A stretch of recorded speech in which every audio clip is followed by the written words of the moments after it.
Bonjour à tous, amis de la RH. Pour ce nouvel épisode Hacking HR, j'ai le plaisir de recevoir Dora Mosalo. Bonjour Dora. Bonjour, vous allez bien Béatrice? Très bien, ce matin il est 8h40 et je démarre très bien ma journée à tes côtés. Alors du coup Dora, tu as un titre qui claque, tu es L&D Manager au sein du groupe La Française des Jeux. Parce que tu me le rappelais en préparant cet épisode, La Française des Jeux c'est aussi beaucoup de filiales. Exactement, la Française des Jeux, c'est une SA, évidemment, qui doit faire aujourd'hui peut-être 1800 personnes, 1750, on va dire. Les chiffres sont fluctuants, on a eu beaucoup de recrutements ces derniers temps. Et à côté de ça, en effet, on est un groupe qui aujourd'hui doit flirter les 2500 personnes, avec des acquisitions récentes, mais des filiales aussi qui sont parfois un peu étonnantes, puisqu'on a notamment des studios télé au cœur de la Française des Jeux, donc FDJ Studio, qui enregistre toutes les émissions de la Française des Jeux, quand on tire l'euro million, quand on fait les tirages du loto, du bingo live, mais qui aussi sont des studios extrêmement bien équipés et qui donc sont loués à des sociétés de prod extérieures pour y organiser des émissions. Excellent. Donc, une galaxie éclectique de filiales. Éclectique. Et moi, j'ai une filiale très éclectique aussi de cette galaxie. Donc, c'est une force de pouvoir changer de métier complètement dans un groupe. Alors, on va y revenir parce que, Dora, quand on étudie un petit peu ton parcours, on s'aperçoit que tu as quand même sillonné le groupe. Tu as fait à peu près une 30aine d'années. Mais en plus, ce qui est intéressant, c'est que tu as eu des vies un peu multiples. Tu as été médiéviste également, si je ne me trompe pas. Tu as été géo du Club Med. Enfin, bon, faut que tu me racontes tout ça. Mais d'abord, commençons par l'enfance. Qu'est-ce que tu voulais faire quand tu étais petite? Alors, j'y réfléchis parce que j'ai écouté les 2-3 derniers podcasts quand même pour me mettre un peu en situation. J'ai eu, je dirais, 3 envies. Alors, être libraire, parce que la lecture, c'est mon oxygène absolu. Je lis tout le temps. Alors maintenant, un peu moins dans les transports puisqu'il y a les podcasts et que je suis devenue très fan des podcasts aussi. Et qu'en plus, je prends le bus et que lire dans le bus, c'est absolument impossible pour moi. Mais sinon, j'ai toujours un ou 2 livres en train et vraiment, c'est mon oxygène. Et pour moi, être libraire, j'imaginais être payée pour lire, c'était tellement merveilleux. Sur papier, c'est très romantique. Ah oui, sur papier, voilà. Donc ça, petite, je crois, je voulais ça. Ensuite, c'est beaucoup plus original. Je voulais être née, donc travailler dans la parfumerie. Parce que j'adore les parfums, les odeurs, je trouvais ça assez magique. Alors le problème, c'est que, je suis bruxelloise, en tout cas j'ai grandi à Bruxelles et il n'y avait pas d'école à l'époque. Il aurait fallu aller à Grasse dans le sud de la France, c'est un peu compliqué pour des raisons familiales. Et puis après, je dirais c'est peut-être un peu plus classique. J'ai toujours été passionnée par l'Égypte antique, donc je me voyais bien en effet égyptologue, archéologue. J'ai entendu une de vos invités qui disait la même chose. Je pense qu'on est nombreux, petits, voilà. On a tous été un peu fascinés par cette période-là. Exactement. Et juste après mon bac, je suis partie en Égypte, découvrir l'Égypte, et j'ai trouvé ça fabuleux. C'était vraiment bon. Alors voilà. Et finalement, j'étais un peu, c'est un peu le. Ça fait bizarre de dire ça, c'est peut-être horrible, mais syndrome de la bonne élève. J'étais un peu bonne en tout. Je faisais des études de latin-sciences, puisqu'à l'époque, ça existait en Belgique. Je suis allée à la journée porte ouverte de la fac. J'ai vu un peu de lumière en section d'histoire. Je me dis, ça a l'air bien. Exactement. J'ai écouté un ou 2 intervenants. Je me suis dit, ça a l'air absolument génial. Et je me suis retrouvée donc en histoire. Donc, tu as quand même suivi en partie tes rêves d'enfant. Oui, exactement. Alors, j'ai pas fait de l'archéologie, j'ai pas fait l'égyptologie, mais je me suis retrouvée en histoire et je me suis spécialisée ensuite en histoire médiévale. Et qu'est-ce qui t'intéressait sur cette période-là? L'esprit chevaleresque. Oui, c'est le Moyen-Âge, c'est un peu le grand oublié de l'histoire. C'est un peu dommage. Alors, il y a un podcast d'ailleurs très intéressant qui est fait par des férus du Moyen-Âge, des chercheurs, etc., qui est vraiment chouette. Parce que ça réhabilite une période qu'on imagine comme un énorme trou noir, alors qu'il s'est passé énormément de choses. Et je trouvais... c'est vrai que je suis plus intéressée par le 14e siècle, 15e siècle, que par le bas Moyen-Âge, mais vraiment, je trouvais ça passionnant. Et j'ai fait, à l'époque, mon mémoire de... ce qu'on appellerait aujourd'hui, c'était mémoire de M2, mais à l'époque, les études étaient en 4 ans. Hein. J'ai toujours à l'époque, donc ça dénote un peu que je n'ai pas 25 ans. Mais voilà, c'était 4 ans d'études. Et j'ai fait mon mémoire sur les mariages des ducs de Bourgogne, Philippe le Bon et Charles le Téméraire. Donc voilà, sur le côté politique, le côté des cérémonies, etc. Donc c'est vraiment c'est passionnant. tout ce qui était les rois maudits, Maurice Ah Druon, les tout rois ça, maudits, tu je suis connais par dedans. cœur. J'ai T'es dedans, là, on pour est au moins la d'accord. 3e fois. Figure-toi, il me manque 700 pages sur 3007. Il est téléchargé sur ma Kobo et c'est passionnant, vraiment. Ouais. Et du coup, tu fais ça pendant plusieurs années, mais tu aurais pu du coup te destiner à une carrière finalement d'universitaire, de professeur. Et qu'est-ce qui a fait qu'en cours de route, tout d'un coup, tu quittes cette voie? Alors, moi, j'avais une envie surtout, c'était de voyager, certainement pas d'enseigner. Je pense que de toute façon, je n'ai aucune patience et je ferais une piètre enseignante. Il y avait aussi un petit souci technique à l'époque. Alors moi j'étais de nationalité française puisque mon père était français et maman belge et j'avais à l'époque c'était la nationalité du père donc j'étais française et pour avoir une bourse de recherche à la fac en réalité à l'époque c'était plutôt réservé aux Belges donc ça aurait été compliqué. Enseigner c'était vraiment pas mon truc. Et moi, j'avais envie de bouger. Je me suis dit, bon, après tout, l'histoire, c'est plutôt une bonne chose pour aller vers le tourisme, pour être guide ou autre. Et après 6 mois en hôtellerie à l'île Maurice, où là, j'étais relations publiques. Faut que tu me racontes. Là, tout d'un coup, tu dis, OK, mais t'annonces ça à tes parents, ils sont pas effarés de dire, voilà, tout d'un coup, je quitte mes études, je plaque tout et je pars à l'île Maurice. Ce qui est assez magique, alors mon père était plus là parce qu'il est décédé à ma première année de fac, mais papa, il était il avait une vie assez compliquée, je dois dire, et à l'époque, lui, il croyait vraiment un peu au destin, quoi. Il disait, tu fais tes études, et puis on verra bien, peu importe. De toute façon, parents très bienveillants, quand même. Ah oui, vraiment. Je pense un peu en avance sur leur époque. Maman était assez comme ça aussi. Donc j'ai fait mes études.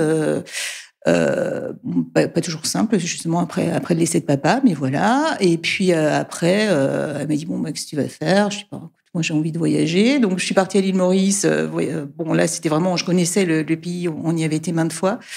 Et j'ai bossé, mais on ne pouvait pas travailler comme étranger. Donc, j'ai bossé un peu au black, on va dire, dans un hôtel, en relations publiques. J'ai adoré ça. Je trouvais ça vraiment chouette.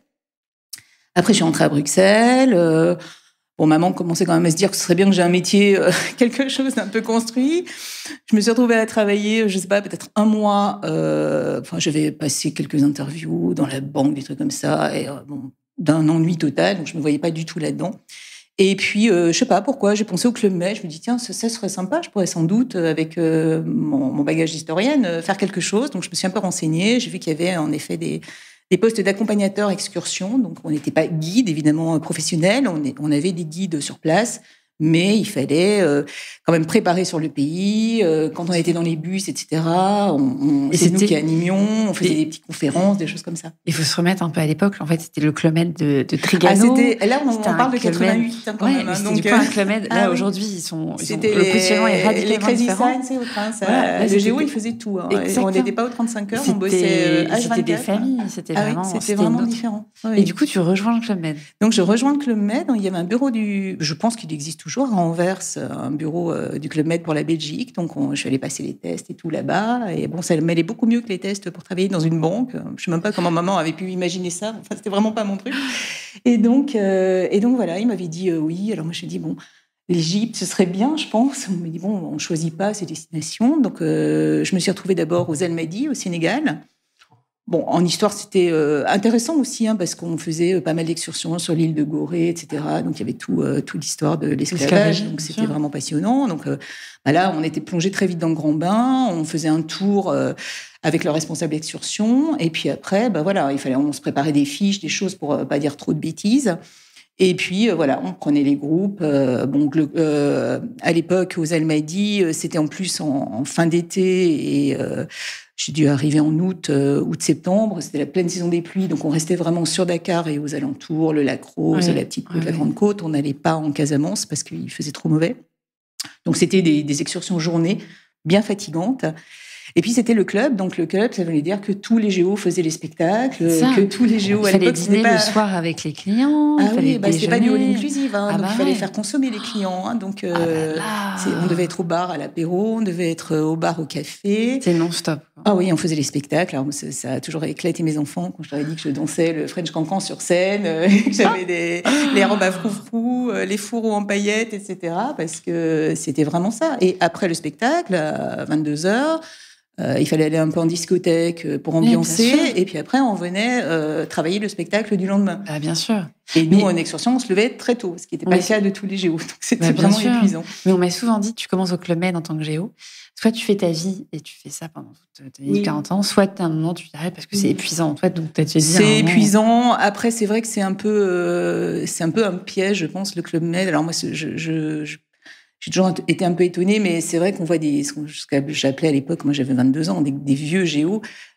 qui étaient là depuis toujours. Et la vraie vie, alors Danny Boone a fait un film dernièrement, je ne suis pas allée voir, mais c'est pas trop mon style de cinéma, mais sur un géo qui arrive dans la vraie vie. Je crois que le film s'appelle La vraie vie. C'est vrai que c'est quand même compliqué parce que le club, vous êtes complètement. Voilà, tu fais pas une feuille d'arrêt maladie, tu fais pas ton ménage. Alors t'es logé en dortoir ou à plusieurs par chambre, mais tu prépares pas à manger, tu fais pas de courses. Enfin, c'est pas la vraie vie. Donc quelques années, c'est chouette, c'est une super carte de visite et vraiment c'est une expérience incroyable. On rencontre des gens de dingue parce que c'est vrai que le club à l'époque était beaucoup plus accessible que maintenant. Donc maintenant, c'est très très cher. Donc on ne te rend compte que des gens qui ont de l'argent. À l'époque, pas du tout. Donc c'était vraiment très intéressant. Et voilà, c'était une expérience chouette. Maintenant, quand je dis à des gens de 22 ans, on bossait 7 jours sur 7, 24 sur 24, et ils me prennent pour une dingue. Mais voilà, moi, je regrette pas. Mais... Et à un moment, du coup, tu décides de raccrocher les crampons. Tu te dis, OK, là, c'est bon, j'ai fait le tour, je commence à... Non, en réalité, j'ai fait quelques mois au Sénégal. Et après, j'ai eu le Graal, puisqu'on m'a appelée en Égypte. Ah. Et donc, j'ai été accompagnatrice en Égypte. Et là, c'était passionnant, puisqu'on était basé au Caire, au Palais Manial, donc en plein centre du Caire, dans un lieu qui était incroyable, avec des jardins superbes. Il y avait un musée à côté, des jardins incroyables, une piscine, enfin, le truc totalement incroyable au Caire. Bon, après, les logements géo, ils n'étaient pas incroyables du tout. On était dans des dortoirs, c'était vraiment épouvantable. Mais c'est pas grave, on dormait très très peu, c'était l'avantage. Et on n'avait pas tout un lit, puisqu'ils estimaient qu'on était tout le temps en circuit, donc il n'y avait pas besoin, si on était 10, 8 ou 7 lits suffisaient. Mais on laissait nos affaires, donc je t'imagine 7 filles jeunes dans un dortoir avec des valises qui débordent, qui débordaient de partout. Enfin, c'était vraiment fun. Et donc là, l'idée, c'était des circuits, puisqu'on prenait les gens à l'aéroport du Caire, et puis suivant ce qu'ils avaient choisi comme circuit, le minimum devait être de 9 jours. Et on faisait des circuits plus longs encore sur les gens qui, à l'époque, étaient plus pointus, qui faisaient la moyenne Égypte, des choses plus compliquées, on va dire, enfin, où il faut déjà bien connaître l'Égypte, il faut plus d'imagination. Donc, on prenait des avions, on prenait les bateaux, on prenait beaucoup de bus. Et là aussi, il avait fallu préparer des tas de choses. Alors, sur l'Égypte ancienne, mais aussi, je me souviens que j'avais préparé des choses sur le cinéma égyptien à l'époque, sur la littérature égyptienne. Enfin, voilà, c'est pour pouvoir... remplir si on devait se retrouver, aller à Abu Simbel en car parce qu'il y avait des tempêtes de sable et pas d'avion, c'était 5 heures de car dans le désert. Il faut meubler, là. Il faut avoir des choses à dire. Ah oui, bon, on les laissait dormir un moment quand même, parce qu'on ne peut pas parler 5 heures. Même moi qui suis très bavarde, je ne peux pas.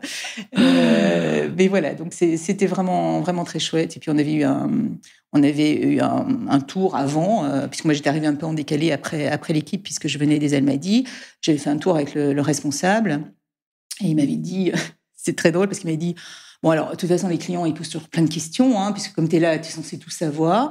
Il me dit, moi, j'ai un truc, vraiment, quand je ne sais pas, parce qu'ils peuvent te dire, mais c'est quoi cet oiseau, etc. Évidemment, tu n'en sais rien, quoi. Déjà, tu vis pas là. Ils sont persuadés que tu sais tout. Et il disait, moi, je dis, c'est un Micharef. Je dis, ah bon, mais pourquoi? Parce qu'il me dit, parce que Micharef, en égyptien, ça veut dire je ne sais pas. Mais les gens ne le savent pas. Chaque fois que tu vois un truc, on te pose une question. Il ne faut pas dire au même, évidemment, que l'oiseau s'appelle Micharef et que le lieu s'appelle Micharef, mais ça marche bien. C'est bon à retenir. Donc voilà, le Micharef, ça a été quand même mon joker. Magique. Et qu'est-ce que tu as retenu de cette expérience finalement au Club Med? Il y a des enseignements qui t'ont marqué où tu te dis, tiens, j'ai appris le sens de la satisfaction client, j'ai appris peut-être des choses beaucoup plus prosaïques. Oui, alors prosaïque, c'est vrai que je me suis rendu compte, et je m'en suis rendu compte après, parce que j'ai quand même continué dans le tourisme pendant des années, que les gens qui sont en voyage, dès qu'il y a quelqu'un qui les accompagne, sont des enfants de 2 ans et demi. Oui, ils se relâchent. Ouais. Ah oui, et même des grands directeurs, même des gens qui voyagent, dès qu'il y a quelqu'un qui est là, ils savent plus rien. Donc ils sont là, Dora, c'est où ça? Et là, mais on va où? Ils se reposent sur vous. Voilà, la question principale étant, où sont les toilettes? Voilà, ça c'est dans tout événement. Voilà, il faut me repérer d'abord. Après, c'était en effet, moi j'y ai quand même puisé mon ADN qui est la satisfaction client et être centré client, bien entendu. Et ça, c'est vraiment assez incroyable. Et puis des échanges, parce qu'on partait, je te dis, 9 jours. Alors, on avait des guides locaux, mais sur chaque site. Donc, nous, on était avec un groupe entre 15 et, je ne sais pas, on pouvait aller parfois jusqu'à 60 personnes. Donc, seule avec eux pendant 9 jours, donc à devoir changer de table parce que sinon il y a des jalousies. Si on mange toujours avec les mêmes personnes, c'est pas possible. Enfin voilà, et donc des gens de tous horizons. C'est assez incroyable parce que notamment j'ai rencontré à l'époque Sophie Calle, donc l'artiste. Oui, l'artiste qui était avec son père en voyage. Son père était le directeur du Carré d'Art à Nîmes à l'époque, un monsieur absolument charmant et qui, voyant que j'étais intéressée par l'art, etc., avait pris mon adresse à Bruxelles. Et j'ai reçu pendant des années tous les catalogues du Carré d'Art de Nîmes parce que ils me les faisaient envoyer. Donc des gens comme ça. J'avais rencontré aussi les acteurs qui doublaient, qui faisaient les voix françaises. Alors je sais plus si c'est Les Feux de l'amour ou l'autre. Il y a un autre feuilleton de ce genre. Ils étaient super drôles, très très chouettes. Donc voilà, j'ai rencontré des gens, une jeune fille à l'époque, elle avait 14 ans, j'en avais 24. Et que je vois toujours, donc Cécile, qui habite dans le sud de la France et qui accompagnait sa maman en remariée en voyage de noces. Donc voilà, il y a des choses incroyables. Mais c'est quand même des métiers où il faut être extrêmement social, oui, c'est mieux. Ouvert. Après, moi je dirais franchement, quand tu as 24 ans, 23 ans, 24 ans, il n'y a pas grand-chose qui t'épuise, enfin normalement. Hein. Et Dora, du coup, vous continuez après, du coup, dans la voie du tourisme? Alors oui, c'est un peu plus compliqué que ça, parce qu'en Égypte, j'ai rencontré mon mari, qui, lui, travaillait sur le temple de Karnak. Il est architecte de formation et il faisait son service civil sur le temple de Karnak, donc pour le CNRS. On a été présenté par un géo au Club Med de Luxor. Ça, c'est improbable. Magique. Voilà, et c'était en décembre 88, donc ça commence à remonter un peu. On est un peu un couple de dinosaures. Lui, il avait encore un an à faire là-bas, jusqu'à fin 89. Donc moi, je terminais ma saison qui normalement devait se terminer, je pense, au mois d'avril ou mai. Donc j'ai annoncé au club que je ne repartirais pas en saison où que ce soit. Et on m'a dit, mais est-ce que tu peux rester plus longtemps en Égypte? Parce qu'en Égypte, à Luxor notamment, l'été, il fait extrêmement chaud. Donc, ils avaient un peu de mal à avoir des géoterrains. Je dis, bah oui, peu importe, moi, ça me gêne pas. De toute façon, je vais rester là. Donc, j'ai fait une saison plus longue. Après, je suis rentrée quand même annoncer à ma mère que j'avais rencontré quelqu'un en Égypte et que j'allais repartir.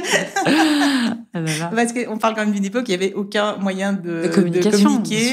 Le téléphone était horriblement cher, donc on appelait de temps en temps du bureau de poste ou des choses comme ça. On s'écrivait beaucoup, mais enfin les lettres c'était un peu long, puis je me voyais pas tellement lui écrire pour lui dire ça. Donc voilà, donc je suis rentrée à Paris au club, pas loin d'ici, puisqu'à l'époque on était à la Bourse. Bourse, ok. Juste en face de la Bourse, à l'angle de la rue Vivienne. J'ai réglé les papiers, je suis rentrée à Bruxelles, j'ai refait une valise et je suis partie. Donc voilà. Et puis là, c'était un peu aussi personnellement le grand saut, puisque pour pouvoir rester en Égypte, il me fallait un visa, puisque là, je ne travaillais plus pour le club et j'étais plus que touriste, puisque je devais rester très longtemps. Donc tout de suite, on a dû faire les papiers à l'ambassade de France, se déclarer concubin, finalement. Oui, mais ça formalise tout de suite. Voilà, avec mon mari, on se connaissait depuis quelques mois. Et on s'est installés ensemble tout de suite, puisque je me suis installée dans son appartement du CNRS, au bord du Nil, en face du temple de Karnak. Il y a pire. Oui, il y a pire. Vraiment, si tu prends ton petit-déj avec les felouks qui passent à côté. Oui, et ça, c'était vraiment incroyable parce qu'on a plein d'archéologues, d'égyptologues passés à la mission du CNRS. On a pu aller voir des fouilles qui n'étaient pas du tout ouvertes au public. Enfin, pour moi, c'était magique, vraiment. Incroyable. Et tu restes combien de temps, du coup, en Égypte? Alors là, c'était... en tout, ça a dû faire pour moi... une grosse année, je dirais, 14 mois peut-être. Et mon mari, lui, il a fait 2 ans, puisqu'il est arrivé avant moi. Et puis après, on est rentré sur Paris. Moi, toujours avec mon diplôme d'histoire, mon expérience Club Med. Et mon mari, quand on est rentré sur Paris, on s'est installé dans l'appartement que ses parents lui louaient pendant ses études, Place Clichy. Bon, j'avoue qu'après l'Égypte c'est pas la place Clichy d'aujourd'hui. C'est pas Luxor. Non, c'était pas Luxor. C'était vraiment retour sur terre. Voilà. Donc on a eu envie de repartir. On a pensé à une époque au Canada, mais à l'époque il fallait être marié pour aller au Canada. Enfin, lui était comme architecte, il aurait pu partir, mais moi, j'avais pas une compétence recherchée, on va dire. Donc si on était mariés, ça passait. Et puis je trouvais que se marier pour partir, c'était quand même un peu bizarre. Bon, des gens s'étaient mis en concubinage pour pouvoir rester en Égypte. Là, ça faisait quand même vraiment beaucoup. Et finalement, une de ses copines de promo qui avait vécu en Guadeloupe quasiment toute son enfance, lui a dit, tiens, j'ai mon ancien un archi chez qui j'ai bossé là-bas, il cherche du monde, est-ce que ça t'intéresse comme vous voulez repartir? Et on est parti en Égypte. En Guadeloupe. En Guadeloupe. Et donc là, du coup, de nouveau, hop, valise et c'est parti. Voilà, là, on avait juste une malle parce qu'on n'avait rien en réalité encore. Donc, moi, toutes mes affaires étaient à Bruxelles chez maman. Tout est resté dans l'appartement de Paris, mais en réalité, on n'avait rien, quoi. Et puis, l'appartement de Paris était aussi partagé avec le frère de mon mari, qui lui, à l'époque, était en VSN à Istanbul. Et on a tout mis dans une malle et on est parti.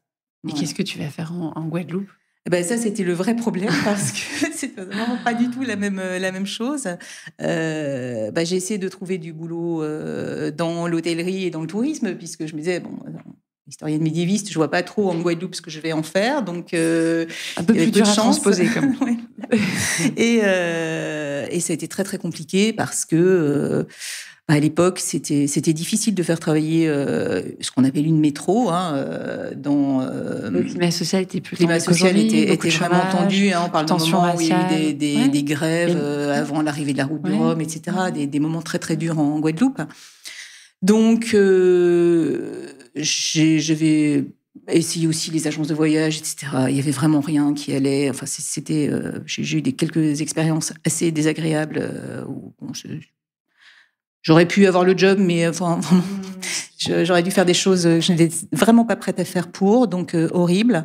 Donc j'étais très déprimée et on habitait pourtant au bord de l'eau bleue, etc. C'était magique. La vie était très chère en Guadeloupe, donc c'était bien aussi que je travaille. Il fallait vraiment que je travaille. Donc le salaire de mon mari ne suffisait pas. Et on avait un voisin de palier qui dit un jour à mon mari, votre femme, elle a pas parlé bien et tout. Il dit non, elle est complètement déprimée, elle trouve pas de boulot.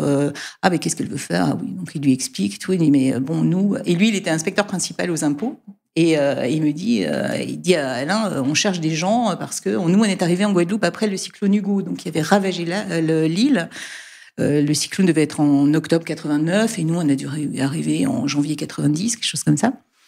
Et il dit, on cherche quelqu'un, là, j'ai un collègue, inspecteur principal, qui a une équipe, il vient de monter une équipe et il cherche quelqu'un pour manager cette équipe sur les indemnisations immobilières après le cyclone Hugo. Donc, il faut traiter tous les dossiers. Là encore, on parle d'un temps où rien n'était informatisé, donc tout était traité à la main. Et il ne trouve pas. Donc, si ça intéresse votre femme, etc. Moi, j'avais pas le choix, sincèrement. Il fallait que je bosse parce que. Tu es en train de me dire que là, après les géos, tu passes aux impôts. Exactement. On est d'accord. L'horreur. Je passe au régime. On a besoin aussi de contrôleurs d'État, mais incroyable comme transition. Ah oui, incroyable. Et puis incroyable parce que à l'époque, je devais avoir 24 ans, oui, toujours. Je restais encore jeune. Première expérience de management. Alors, expérience de management d'une équipe de 8 personnes aux Antilles. C'est vraiment, je sais pas, c'est attaquer l'Everest en tongs. C'était très, très compliqué. Moi, j'étais pas prête non plus. Si jeune en plus. Si jeune, mais trop. Donc, pour eux, pas du tout légitime. Alors, j'avais heureusement dans mon équipe 2-3 personnes qui étaient, donc on va dire, c'était mes alliés. Parce que j'ai quand même des gens qui, aux impôts, alors qui n'étaient pas dans mon équipe, mais des gens qui ne m'ont jamais dit bonjour en 6 mois de contrat parce qu'ils estimaient que je prenais une place qui n'était pas pour moi. Dur. Donc vraiment pas facile. Pas facile. Alors c'est là aussi force des amitiés parce qu'on a rencontré des gens absolument fantastiques en Guadeloupe. Qui sont restés des amis et notamment une amie très très proche. Donc ça remonte quand même à un bon paquet d'années et vraiment des liens très forts qui se sont créés. Donc ça, c'est quand même toujours le... Mais du coup, sacrée capacité de rebond parce que tu t'arrives dans une région que tu ne connais pas, tu enquilles plusieurs mois de recherche sans forcément en trouver, on te propose un job, tu dis ok, je prends et j'y vais, je me retrousse les manches, quoi. Je pense que de toute façon, si tu veux, moi, ma devise, je dirais, au fil du temps, je l'avais pas au début, évidemment, c'est que vraiment rien n'est écrit en réalité. Il faut être très ouvert. Il faut pas non plus faire la fine bouche. Je veux dire, ce travail aux impôts, j'aurais pu dire, oh non, qu'est-ce que je vais faire là j'ai un diplôme de ceci, de cela, ça ne m'intéresse pas. Non, d'abord, je n'étais pas en position 2, je ne me voyais pas, j'aurais même pas pu une femme du concret, rien, mais voilà, de toute façon. Et puis moi, alors dans mon appartement au bord de la mer, je devenais folle, quoi. C'est vraiment, je devenais folle. Il fallait que je bosse. Pour moi, c'est impossible de rester à ne rien faire. C'est impossible. Je suis hyperactive absolue et donc c'est absolument impossible. C'est génial. Et en plus, les livres coûtaient très, très, très cher. Tout coûtait très cher. Donc, je ne pouvais même pas acheter un bouquin. J'allais à la bibliothèque. J'avais obtenu quand même de la bibliothécaire. Il n'y en avait pas à Sainte-Anne où on habitait. Donc, il fallait aller à Pointe-à-Pitre. Au début, on n'avait pas de voiture. Donc, j'avais 2 bus pour y aller. Et non, normalement, on devait prendre 3 livres. J'ai dit, non, c'est pas possible parce que sinon, je vais revenir après-demain. Donc, s'il vous plaît. Donc, j'avais droit à plus de livres. Donc, c'était la Guadeloupe. La plupart des gens s'éclataient. Dès qu'on avait 3 francs 6 sous, on partait dans une autre île, parce que il y a que des îles autour, mais pour faire quelque chose, quoi. Donc on a fait toutes les îles. On est allé au Venezuela aussi, quand même, à Caracas. Du coup, moi, ce qui me surprend, Dora, c'est que finalement, t'es pas restée, parce que du coup, tu dis, t'as l'Égypte, t'as la Guadeloupe, t'as des cadres quand même enchantresques. Et là, ce qu'on dit pas, c'est que derrière, t'es quand même revenue en France. Enfin, oui, je suis revenue en France parce que ce qu'on dit pas, c'est presque honteux de le dire. Je me suis fait enguirlander pour ça, mais moi, quand les copains arrivaient le week-end et qu'on allait à la plage, je me mettais à pleurer. Je disais non, mais plus la plage, quoi. Je n'en pouvais plus. C'est vrai. Ah oui. Ouais. Moi, c'était impossible. Le plus beau paysage, si tu veux, si t'es pas épanoui dans ce que tu fais, etc. Mon mari, lui, il était super épanoui. Il était dans une agence d'archi qui bossait comme des malades. Parfois, il faisait les 3-8. Ils avaient une mezzanine avec un matelas. Et parfois, il passait la nuit à tour de rôle, là, il bossait toute la nuit parce qu'il faisait des concours, il gagnait énormément de choses. C'était une agence très créative. Il bossait sur la marina à Pointe-à-Pitre, donc ce qui était plutôt plus sympa que l'aéroport au Rézet. Mais de toute façon, il voyait pas le paysage, il bossait tout le temps. Donc lui, il s'éclatait. Quoi. Oui, donc, en effet, avec tous ses potes archi et tout, le week-end, louer un bateau avec l'équipage pour aller faire un tour en bateau, c'était bien. Ils étaient tellement épuisés, tout leur boulot. Au final. Donc, mais moi, j'étais vraiment pas bien du tout. Et c'est lui qui a eu l'intelligence, je pense, parce que c'est compliqué, on était parti pour lui aussi, donc, et lui, il s'éclatait. Donc, si tu veux, moi, je faisais un boulot vraiment merdique. Après les impôts, ils m'ont dit, j'avais fait 6 mois, normalement, je pouvais pas refaire, c'était vacataire. Donc, on m'a mis à la préfecture pour travailler sur les 50 pages géométriques. Mais là, c'était vraiment, en plus, j'étais toute seule, un travail solitaire, mais tellement ennuyeux, mais vraiment horrible. Mais c'est vrai que les expatriations, l'immobilité à l'étranger, c'est des dynamiques aussi de couple. Il faut que les deux s'y retrouvent, sinon c'est pas possible. Ouais. Je pense sincèrement qu'à l'époque, mais on était trop jeunes et c'était pas du tout dans nos projets, on aurait eu des enfants, ça aurait été plus facile parce que j'aurais peut-être pas travaillé pendant quelques années. Enfin, j'imagine, même si j'ai du mal à imaginer élever mes enfants sans travailler, mais bon, ça aurait été plus simple. Les enfants petits, là-bas, ils s'éclatent, ils apprennent à marcher dans le sable. Enfin, voilà, c'est vraiment chouette. Ça aurait été sans doute plus simple. Mais là, célibataire, quand même plutôt urbain, parce que moi, j'ai quand même été toujours urbaine, hyperactive, qui se retrouve en Guadeloupe. Oui, au bout d'un moment, t'es étouffée, quoi. À les îles, sincèrement, quand on n'est pas né dans une île, vivre dans une île, c'est très compliqué. C'est petit, ça t'enferme. Il faut prendre un avion, il faut prendre un bateau, sinon on ne sort pas. Ça coûte. C'est vrai. Et encore une fois, tu vas souvent dans une autre île, donc ça te change un peu de ton quotidien, mais ça reste des plages et des cocotiers. Donc ça paraît horrible de dire ça, parce qu'il y a des gens qui rêvent de voir des plages et des cocotiers. Mais voilà. Et du coup, tu arrives à. Et donc mon mari m'a dit négocier dans le couple. Ouais, c'est lui. Je crois qu'il a vu vraiment que j'étais très très mal, plus que moi. Et il m'a dit non, mais ça peut pas durer comme ça. Et lui, il m'a dit il faut que tu fasses une reprise d'études. De toute façon, en France, ton diplôme d'histoire médiéviste de la fac, alors de l'ULB, ça vaut rien. La fac en France, ça vaut rien. Ce qui marche maintenant, donc là, on parle encore des débuts des années 90, c'est une école de commerce. J'ai dit, on fait quoi dans une école de commerce? Même du coup, je sais pas. Mais en tout cas, c'est ce qui est recherché. Donc, il faut que tu regardes ça. Donc, ayant travaillé quand même dans le tourisme et l'hôtellerie, j'ai regardé des écoles de commerce qui proposaient des cycles de reprise comme ça, après des études déjà, parce que j'étais quand même en niveau, ce qui est un M2 aujourd'hui. Et il y en avait 2. Il y avait l'ESSEC à Cergy-Pontoise qui m'avait intéressée. Et puis, il y avait l'école de commerce de Nantes, qui maintenant s'appelle Audiencia. Donc, j'ai passé... On est rentré pour se marier en Belgique en 91. Et derrière ce mariage, j'ai passé donc les deux examens, donc de l'ESSEC et en voyage de noces et de Nantes.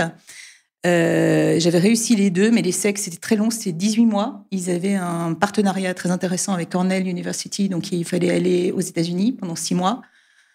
On venait de se marier, je me dis, c'est quand même là, c'est compliqué parce qu'Alain va pas suivre, il va rester en France. Enfin, c'était long, puis c'était une reprise d'études, 18 mois pour moi, ça me paraissait fou. À l'époque, j'avais 26 ans, je me disais c'est très long. Nantes, c'était beaucoup plus court, c'était 6 mois de cours et puis 6 mois de stage. Donc les cours c'était intensif, mais c'était que 6 mois. Donc je me dis c'est bien, c'est très bien, je vais faire ça. Donc, déjà, je m'arrête juste un instant, chapeau pour la reprise d'études. Ah oui. On n'en parle pas assez, mais je trouve que tu vois, le fait d'un moment se dire, OK, il faut apprendre, c'est déjà une étape très difficile. C'est faire une pause. On est parfois en décalage avec son entourage, déjà en la vie active. C'est une phase où on ne gagne pas d'argent tout de suite.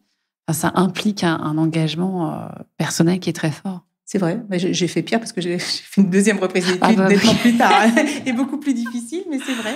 Mais je sais pas, j'aime bien les défis quand même, je crois, au fond de moi. Mais là, j'avais pas le choix. En France, malheureusement, si tu n'as pas le diplôme ad hoc, voilà, tu peux très avoir français. toutes les compétences, tu peux avoir on tout regarde ce que toujours tu veux. ton diplôme. Tout. Je suis effarée. Et même si tu dis aujourd'hui, j'y pensais, Challenge, je suis abonnée à Challenge, toutes les semaines, tu as une page. C'est que ça, tu vois, les mobilités. Ouais.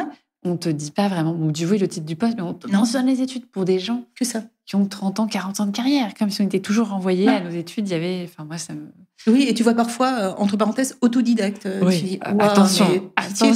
Vraiment. Et donc voilà, et moi j'avais pas, en Belgique, je pense que c'est différent. Alors j'ai jamais vraiment travaillé, et puis ça fait très longtemps que je ne suis plus en Belgique, mais c'est pas le même esprit. Déjà, la fac est très reconnue et les très belles études, les études d'ingé, c'est Solvay et c'est la fac, quoi. Donc, ça n'a rien à voir. Il n'y a pas cette culture école de commerce, etc. Vraiment pas. Et surtout pas à l'époque. Alors, ça a peut-être un peu changé, mais je pense pas. C'est pas le même esprit. C'est un esprit peut-être plus anglo-saxon là-dessus, plus compétences. Et bon, là, c'est vrai que mon mari, il avait plus les pieds sur terre, donc et il a eu raison puisque ça m'a relancé. Donc j'ai fait ce qui s'appelait le MATI. C'était un master E parce que c'était un niveau bac plus 6, semble-t-il à l'époque. Master E, donc en hôtellerie et tourisme international. Donc à Nantes. Alors ce qui a été quand même un peu dur, c'est que mon mari était toujours en Guadeloupe, parce que lui, il n'avait pas pu démissionner comme ça. Il avait beaucoup de boulot et il adorait son boulot. Donc moi, je me suis installée à Nantes. Il est reparti en Guadeloupe. Entre-temps, j'avais été opérée du dos parce que j'ai des problèmes de hernie discale. Parce qu'en fait, j'ai quitté la Guadeloupe sur une civière en rapatriement médical. Donc j'ai été opérée en France. Je ne suis pas retournée moi en Guadeloupe. Donc Alain, lui, il est retourné. Il a continué un peu son job là-bas. Après, il a fallu rendre l'appartement, etc. Donc nos premiers mois de mariage, on était lui en Guadeloupe et moi à Nantes. Donc là aussi, j'ai rencontré des gens qui sont toujours des amis très proches, deux amis qui ont été d'une grande aide, parce qu'en plus, moi, j'étais dans un corset de plâtre. Je ne pouvais pas m'asseoir, donc j'ai fait tous mes cours debout à l'arrière de la classe. Et le soir, on avait mis la table d'archi, comme elle peut se monter. Il m'avait mis la table d'archi dans l'appartement, et donc je recopiais ce que j'avais pris. Parce que déjà, j'écris mal, mais alors debout, c'est pas top. Et puis voilà, j'ai une copine qui était en coloc et qui aimait pas et qui est venue s'installer avec moi parce que j'étais toute seule dans un grand appart. On avait pris parce qu'à Nantes, les loyers à l'époque, ça coûtait rien. Et elle est très route, elle est venue avec son sac de couchage, son matelas, et donc on était ensemble et c'était chouette. Mon mari a fini par rentrer quand même en France. Il n'a pas trouvé de boulot à Nantes, donc il s'est installé à Paris parce que c'est là où il avait fait ses études d'archi et tout, c'était plus simple. Donc on se voyait le week-end. Dur, quoi. Ah oui, nos premiers mois de mariage, ils ont quand même été assez fun. Oui. D'abord, on se voyait pas, puis après, on se voyait le week-end. Et à la fin, tu repars quand même avec du coup un diplôme en poche. Voilà. Donc, et puis plus que ça, puisque je me suis dit finalement, il fallait trouver un stage. Je pensais le faire sur Nantes, mais comme mon mari était à Paris, ça n'avait aucun sens. Donc j'ai dit, non, on lâche Nantes, on lâche l'appart qu'on avait pris. Le propriétaire était désolé parce qu'on est resté 6 mois, c'était pas prévu, mais bon voilà. Et donc, on retourne sur Paris. Et moi, je me dis, après tout, je savais en tout cas que le Club Med, c'était encore en effet les Trigano, ça avait quand même encore une valeur familiale. Et quand on était ancien géo, c'était beaucoup plus simple de rentrer au Club Med d'une manière ou d'une autre. Sûr. Donc, j'ai contacté ce qui s'appelait à l'époque le Club Med Affaires, qui était dirigé par Sylvie Trigano, donc la fille de Gilbert, une des filles, puisqu'il y en avait 2. Et j'ai envoyé mon CV, donc en disant que je cherchais un stage de 6 mois. Donc j'ai été reçue par le directeur, Rémi Demarty, qui a été d'ailleurs mon maître de stage, qui est un homme absolument adorable. Et j'ai pu rentrer à la bourse, donc à Club Med Affaires, où là j'ai fait un boulot qui a été le mien après pendant des années, donc un boulot d'organisation, de logistique, donc où j'assistais une des personnes qui faisait ça.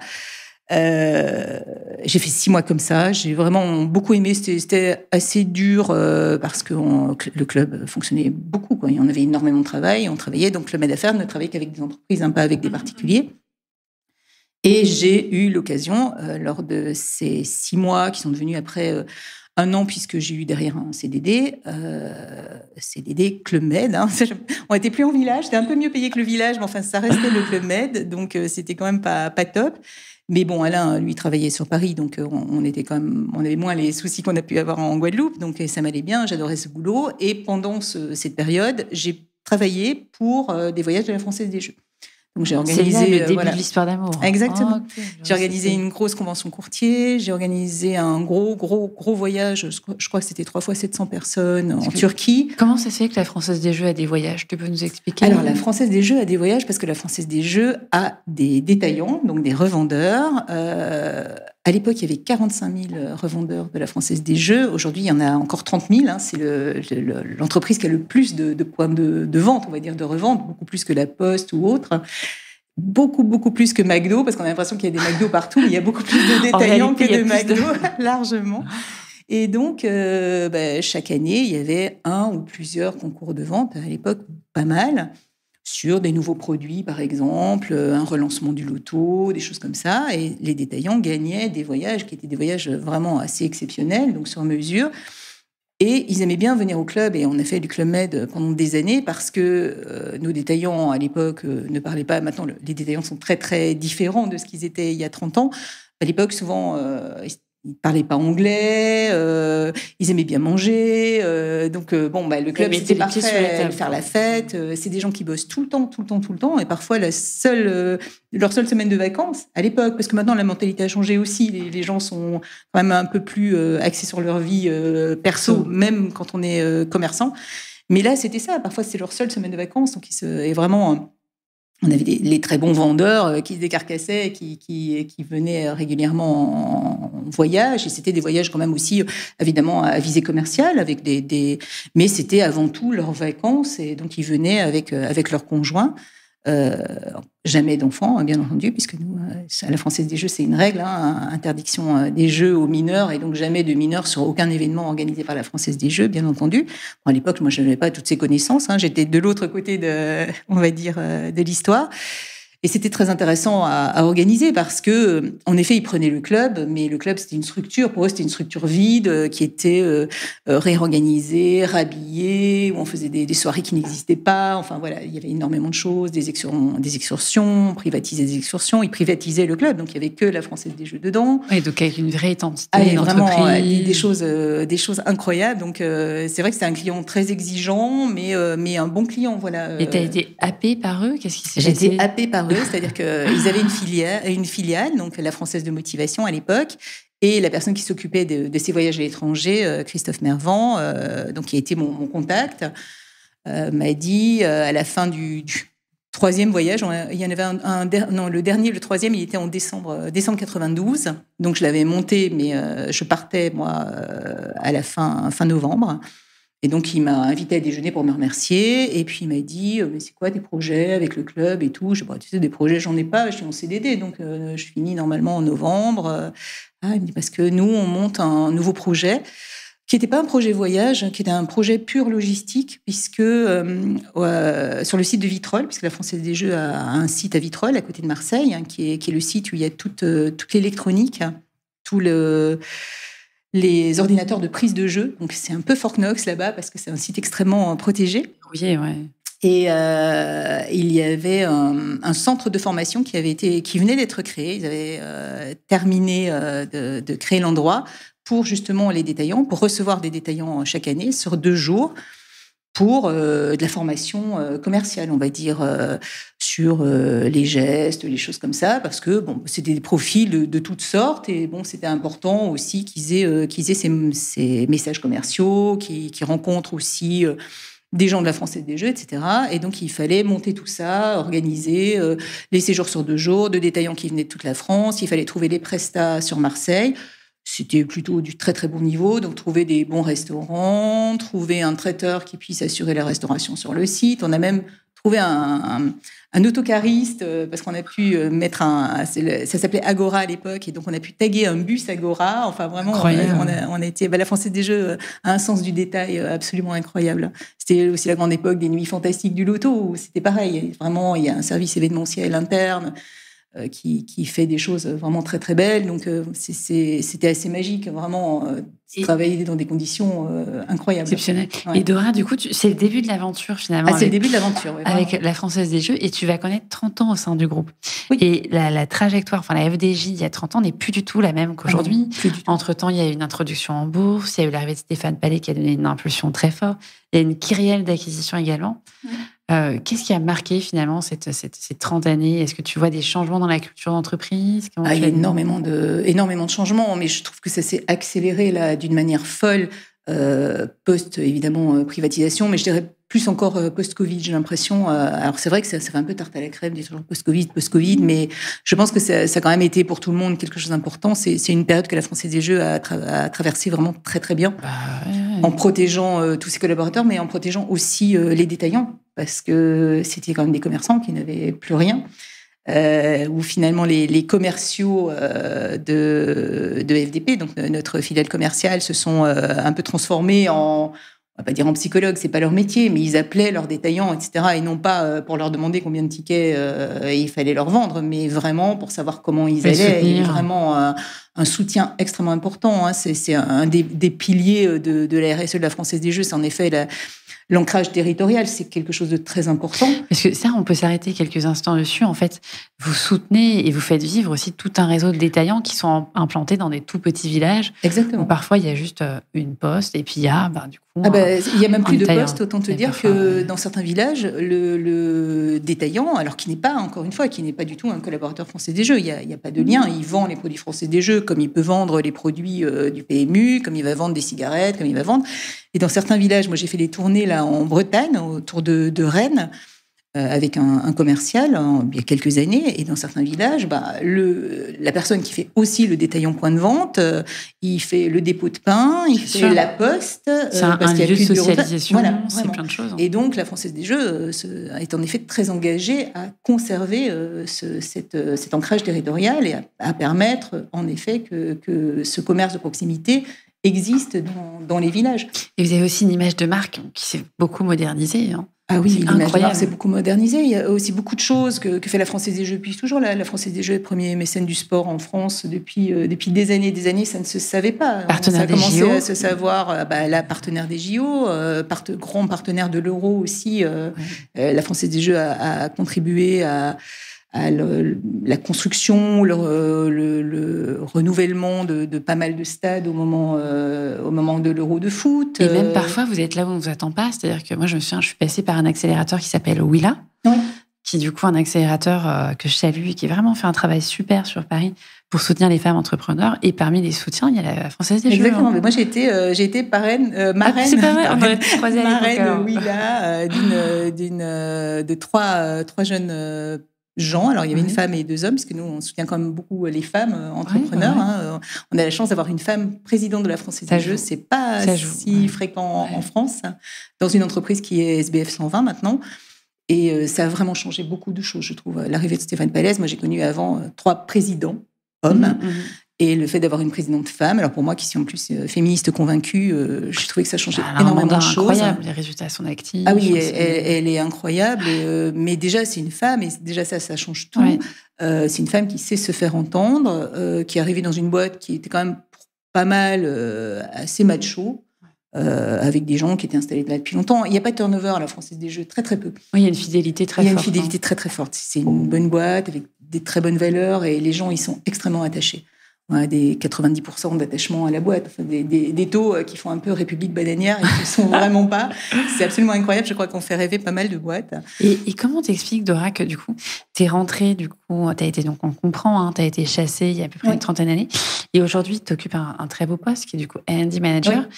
Comment ce type d'ascension est possible? Il y avait des passerelles, il y a eu une reprise d'études déjà. Ah oui, entre-temps, tu mentionnais. Oui. À quel moment de ta carrière? Alors, comme tout le monde, la crise de la quarantaine, je dirais, à 38 ans. Ça va dire bientôt pour moi, il faut que je me prépare. Ouh là là. Ah bah voilà, bien, vas-y, tu vas voir. Ça fait pile, ça fait pile 20 ans. À 38 ans, je me suis dit, j'adore ce que je fais, vraiment. Alors là, j'ai toujours adoré ce boulot. Et je me suis projetée un peu, je me dis, mais sincèrement, est-ce qu'à 60 ans, je me vois faire ça? Bon, la réponse était clairement non.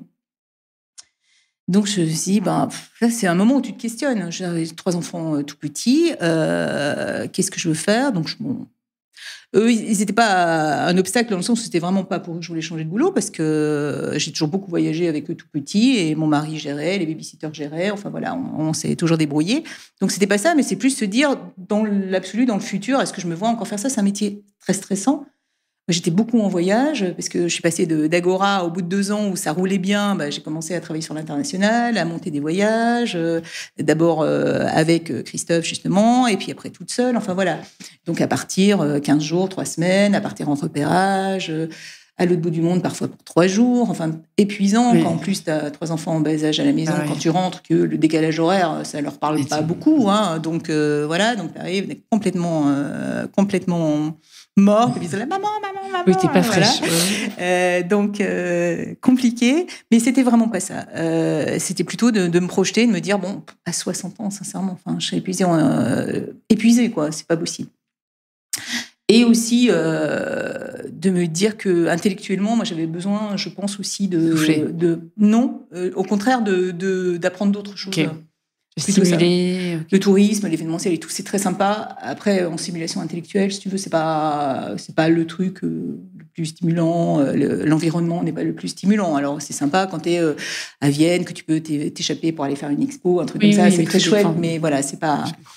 Donc, il y avait beaucoup de management de terrain, de grosses équipes d'accompagnateurs. Tout ça, c'était vraiment chouette. Il faut une résistance au stress qui est incroyable. Donc, je me dis, bon, à 60 ans, est-ce que je l'aurai? Je suis pas sûre. T'es debout toute la journée, tu cours partout, t'es en stress total, t'es en astreinte tout le temps. Moi, j'avais 2 téléphones. Donc, mon téléphone perso, un téléphone du pays où j'étais, enfin, avec une puce, un Toki. Donc, t'es parfois réveillé la nuit pour des conneries. Enfin, bon, il faut suivre aussi. Hein. J'ai fait un bilan de compétences à l'APEC. Et puis, ce qu'il en est ressorti, mais ça ne m'étonne pas, en fait. Les ressources humaines, ça m'intéressait vraiment. Alors, finalement, pas ce que j'y ai fait, mais moi, ce que j'aimais bien, c'était l'idée, finalement, encore une fois, centré client, d'aider les gens. J'aimais bien l'idée d'aider les gens. Je me disais, oui, les mobilités, aider dans les carrières et tout. Enfin, tu vois, quand tu connais rien, tu te fais une image un peu... Donc, j'avais rencontré des gens dans les RH, parce qu'à l'APEC, la conseillère m'avait dit, mais écoutez, si vous voulez reprendre des études, il faut quand même préparer, quoi. N'allez pas vous lancer dans quelque chose. Donc, j'avais rencontré des gens qui me disaient, oui, écoutez... Rien de certain. Moi, j'avais autour de moi des gens qui me disaient ah non, mais tu vas pas aller dans les RH.